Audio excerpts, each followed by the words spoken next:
आज फिर से हम बात करने वाले हैं उन नेताओं पर जो नेता सच में काम करने का दम रखते हैं। राजस्थान में सांसद तो 25 है, लेकिन 2 सांसद ऐसे हैं जो सच में कुछ करने का दम रखते हैं, जो सच में दिखते हैं, बोलते हैं और जनता के मुद्दे भी उठाते हैं। कांग्रेस के बीजेपी के सांसद होंगे, लेकिन वो ना दिखाई देते हैं, ना उनकी आवाज़ सुनाई देती है। लेकिन हनुमान बेनीवाल और राजकुमार रोत दिखाई भी देते हैं, उनकी आवाज़ सुनाई भी देती है। सिर्फ जनता को नहीं, बल्कि दिल्ली में सत्ता में बैठे उन लोगों के कानों तक भी उनकी गूंज सुनाई देती है, जो सत्ता का मजा चख रहे हैं, लेकिन बाकी के सांसद कहीं नजर नहीं आते। और इसी बीच हनुमान बेनीवाल और राजकुमार रोत की ऐसी तस्वीरें दिल्ली से निकलकर सामने आती हैं जिसने हर किसी को हैरान कर दिया है। हनुमान बेनीवाल और राजकुमार रोत के साथ में कांग्रेस या बीजेपी का कोई भी सांसद दिखाई नहीं देता, लेकिन ये दोनों सांसद एक साथ दिखाई देते हैं। चाहे कोई भी मुद्दा उठाना हो, चाहे राजस्थान का मुद्दा हो या देश का मुद्दा हो, दोनों मिलकर इस मुद्दे को उठाते हैं। कभी कभी उनके साथ में चंद्रशेखर आजाद भी नजर आ जाते हैं, लेकिन राजस्थान की बात करें तो सिर्फ 2 ही सांसद हैं, हनुमान बेनीवाल और राजकुमार रोत।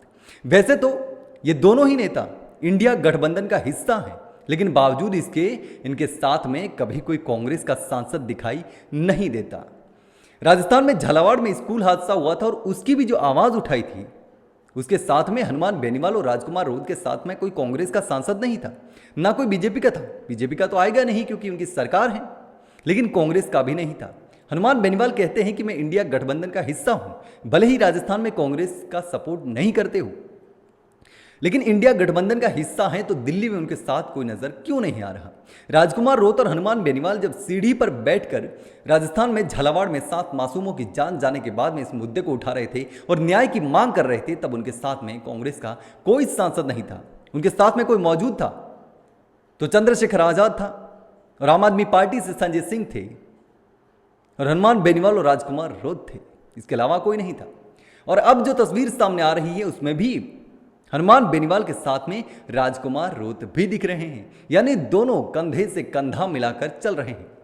और आने वाले समय में कांग्रेस और बीजेपी के पसीने भी छुड़ा सकते हैं, क्योंकि अगर साथ मिल गए दोनों, राजस्थान के दोनों थर्ड फ्रंट जो हैं वो साथ मिल गए तो कांग्रेस और बीजेपी की टेंशन बढ़नी तय है। लेकिन बस यही उम्मीद है कि दोनों मिलकर के एक साथ काम करें। राजकुमार रोत खास करके आदिवासी समाज के लिए आवाज उठाते हैं, आदिवासी मुद्दे उठाते हैं, आदिवासी लोगों के लिए काम करते हैं, आदिवासी क्षेत्र के समस्याएं हैं उनको लेकर के बात करते हैं। लेकिन हनुमान बेनीवाल पूरे देश की, पूरे राजस्थान की, हर जाति की, हर वर्ग की, हर धर्म के लोगों की बातें करते हैं और जहां भी कोई पीड़ित होता है वहां पहुंच जाते हैं और उसको न्याय दिलाकर ही दम लेते हैं। जयपुर में राजकुमार रोत ने कार्यालय बना दिया है भारत आदिवासी पार्टी का, मध्य प्रदेश में उनका एक विधायक है और भी देश में अलग अलग राज्यों में भी पार्टी विस्तार कर रही है। चाहे गुजरात हो या छत्तीसगढ़, सब जगह राजकुमार रोत अपनी पार्टी को विस्तार करने की कोशिश में लगे हैं और काम भी कर रहे हैं। और इसी बीच हनुमान बेनीवाल राजस्थान में अपनी पार्टी को स्थापित करने की कोशिश में जुड़े हुए 2028 की तैयारी में लगे हुए हैं।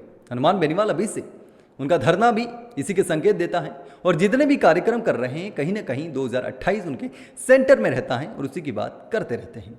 लेकिन जो भी बात हो, जनता के मुद्दे तो कम से कम उठाते हैं। इस तरीके से कांग्रेस विपक्ष में है, लेकिन उस तरीके से बात नहीं करती जिस तरीके से हनुमान बेनीवाल बात करते हैं। हाँ, कभी कभी गोविंद सिंह डोटासरा, टीकाराम जूली मुद्दे उठाते नजर आते हैं, लेकिन इतना नहीं जिस तरीके से विपक्ष की जो मुख्य पार्टी है कांग्रेस, उनको उठाने चाहिए। लेकिन दोस्तों, जिस तरीके से राजकुमार रोत और हनुमान बेनीवाल दिल्ली में एक साथ नजर आ रहे हैं, चाहे वो संसद में बैठे हुए की तस्वीर हो, राजस्थान का मुद्दा उठाना हो या किसी कार्यक्रम में हो, सब जगह हनुमान बेनीवाल और राजकुमार रोत साथ नजर आते हैं। तो क्या राजस्थान में ये दोनों नेता साथ नजर आएंगे? क्या 2028 के चुनाव में राजकुमार रोत और हनुमान बेनीवाल एक साथ आएंगे? क्या अभी जो थर्ड फ्रंट है राजस्थान का, भारत आदिवासी पार्टी और राष्ट्रीय लोकतांत्रिक पार्टी जो हनुमान बेनीवाल की पार्टी है, क्या वो एक साथ मिलकर चुनाव लड़ सकते हैं? अगर लड़ेंगे तो क्या कुछ हो सकता है? और क्या आने वाले समय में हनुमान बेनीवाल और राजकुमार रोत एक साथ सड़कों पर भी दिख सकते हैं? दोस्तों, आपको क्या लगता है मुझे कमेंट करके जरूर बताना।